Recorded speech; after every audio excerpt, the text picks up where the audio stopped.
Hello, good morning. How is everyone doing today? This is your famous Dr. O.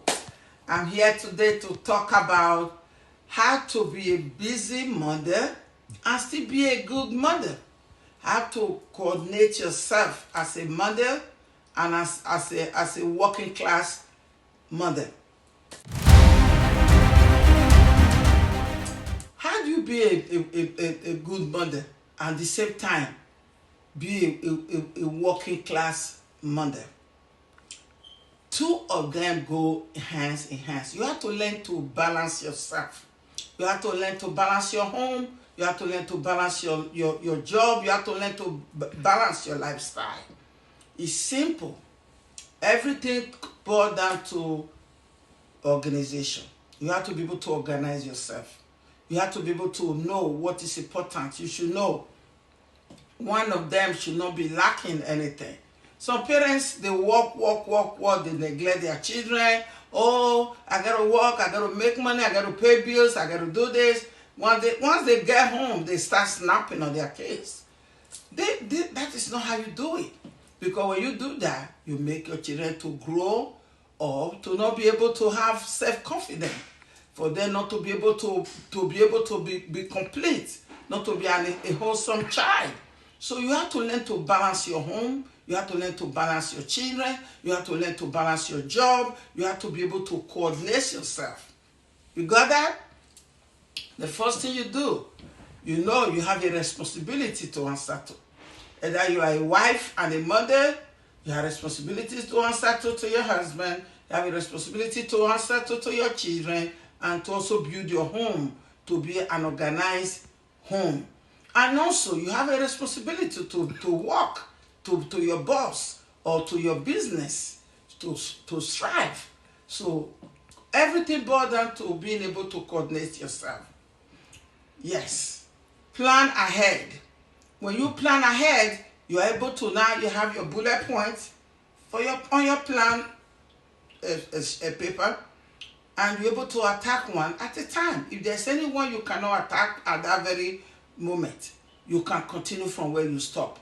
But never you let your children lack your present. Don't let them lack love. Don't let them lack the home training. And don't let your home lack love. When you're able to balance your home, before you go out there to be a working class mother, you have to know that your home is balanced. Because if your home is not balanced, how you go be able to cooperate? Like me, I'm a single mother.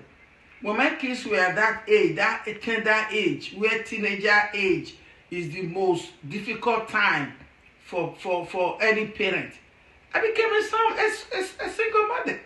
What did I do? I learned to balance myself. I put my kids as my first priority, bearing in mind also that I have business to run. I have to be able to make money to be able to provide for my family, to be able to provide and balance my kids emotionally, physically, financially, and everything that it takes for a child to be complete, for a home to be complete. I balance everything up. I'm running two practices. That was a big challenge. But what did I do? Did I give up? Did I snap? No, I planned myself out. I know I have kids to raise. I have 4 children to raise, which are almost the same age. I know I have a business to run. So what do? I plan myself around it. I make sure nothing is lacking. I make sure my kids are not lacking. I make sure they are not lacking emotional support, physical support, financial support, balancing, whatever it is for them to be wholesome children. And also, I make sure my business was not lacking anything. I make sure I hired the right staff. I make sure I plan ahead. Not jumping into a situation to start antagonizing myself. So what I did, planning. You have to keep planning. Once you plan well, everything can be done together. They both have to be married to each other.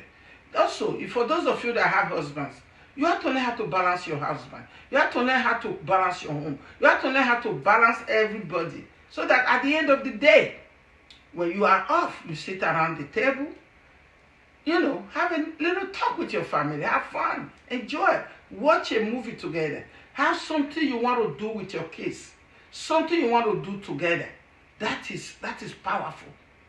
Never yell at them. Never take anything away from them. You have to use what I call negative reinforcement to get positive results. That's what I just did. So that's what I did. I make sure all the time I'm always using positive reinforcement to get rid of those negative vibes. So rather than doing things that will make them be worse children, you learn to use positive reinforcement to correct negative behavior. Like if you see your child is always like, they come from school, they don't want to do no homework, they don't want to do nothing, all they want to do watch TV, play video games and all of that. You tell them, no, my children, use a nice tone, soft tone, respect your kids. Where most parents lose it, they don't know how to respect their kids. No matter, regardless of their age, you have to be able to respect your kids. You talk to them in a tone you want somebody to talk to you. Hey, what's up? How you doing today? Oh, I see you playing video games, but I know you want to play video games. How about you make sure you get your homework done? Let me see your homework. You did you do your homework? Oh, I'll get to it. No. I want you to do the homework. I need you to wash the dishes. I need you to clean your room. Then after that, we can play video games. We can watch TV. You see what I'm telling you? Then you coming in and say, oh, what are you doing? You watching TV? What are you doing? You gotta go do your homework. Did you do your homework? Get out of here. No.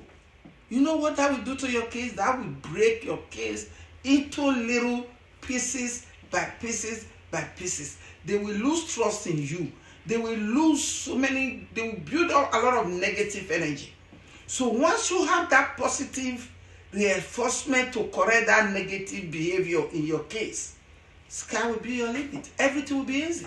The case knows my mom will want to, before my mom comes from work, I have to get my homework done. I have to clean my room. I have to make sure everything is okay. Oh, my mom will soon be home. My mom will soon be home. Once my mom, hey, guys, I'm home. What's up? How you doing today? Oh, everywhere. You have to learn to praise your kids. You have to pat them in the back when they do something right. You should not be condemning your kids. You should learn how to praise them.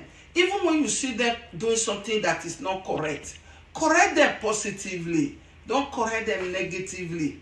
Make sure they have faith in you. They have trust. Once you build that trust with your kids, that bond with your kids, sky is your limit. They will even be part of what you do. I make sure my kids are part of what I do.